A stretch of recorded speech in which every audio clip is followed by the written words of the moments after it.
So what if I told you that one guy managed to sell the Eiffel Tower? Not once, but twice. No, this isn't a deleted scene from Ocean's 11. This is the unbelievable tale of Victor Lustig, the guy who saw the Eiffel Tower and thought, yeah, I can flip that. Victor Lustig was born in 1890 in a quaint little town in Austria-Hungary.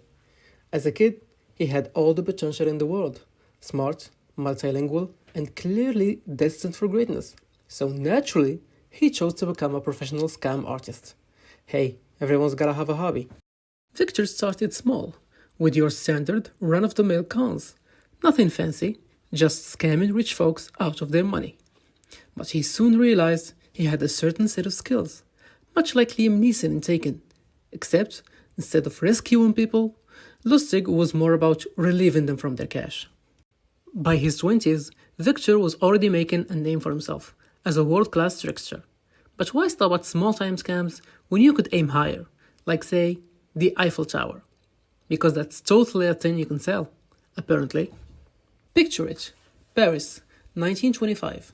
The city is still recovering from World War I, and someone starts a rumor that the Eiffel Tower, that big iron thing in the middle of Paris, is basically a giant money pit. Sounds like the perfect time for a little light con artistry. Enter Victor Lustig, who decided to rebrand himself as a high-ranking government official. He forged some official documents, because why not, and convinced a bunch of scrap metal dealers that the Eiffel Tower was up for grabs. And because this was the 1920s, and people were just that gullible, they believed him. So Lustig rounds up 6 of Paris's top scrap metal dealers, basically the eBay resellers of the 1920s, and pitches them the sale of the century. The dealers were drooling at the idea of making bank from 7,000 tons of iron. But it was one poor sucker, André Poisson, who took the bait, hook, line, and sinker. Poisson handed over a small fortune for the rights to the Eiffel Tower, thinking he was about to make a killing. And he did, just not the kind he was expecting. By the time he realized he'd been swindled, Lustig was long gone, off to enjoy his ill-gotten gains. And Poisson? Well, he decided to keep his mouth shut, because admitting you just got conned out of the Eiffel Tower would be, shall we say, a bit embarrassing. Now you'd think selling the Eiffel Tower once would be enough for any con artist. But no, Lustig thought, why not go for round 2? He returned to Paris a few months later, thinking he could pull off the same scam again. After all, fool me once, shame on you, fool me twice, well, you get the idea. So he set up shop again, found another group of scrap dealers, and tried to sell them the Eiffel Tower. Because if at first you do succeed, why not try to milk it? Unfortunately for Lustig, one of the dealers actually had a brain, and reported him to the police. Whoops! Realizing he was about to get caught, Lustig did what any self-respecting con artist would do. He got out of Dodge, or in this case, Paris.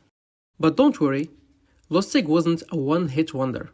He had plenty of other tricks up his sleeve, like the money box scam. Lustig claimed he had a machine that could literally print real money. Because sure, why not? And believe it or not, people bought it. Literally. They paid him for a box that supposedly printed out cash. Of course, the only thing that was getting printed was Lustig's meal ticket.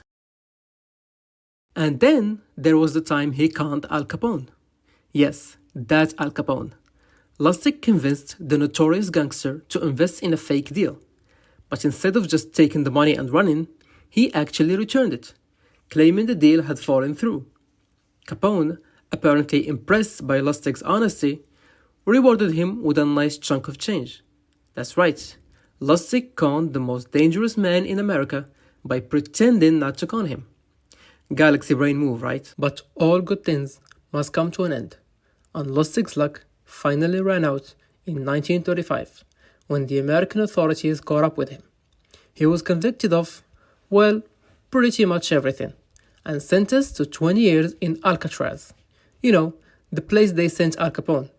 It's like a con artist reunion tour, minus the fun. Lustig spent the rest of his days behind bars, eventually dying in 1947. But his legacy, that lives on.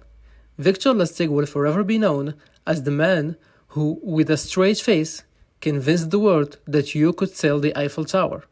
Twice. Because if there's one thing we can learn from Lustig, it's this. There really is a sucker born every minute.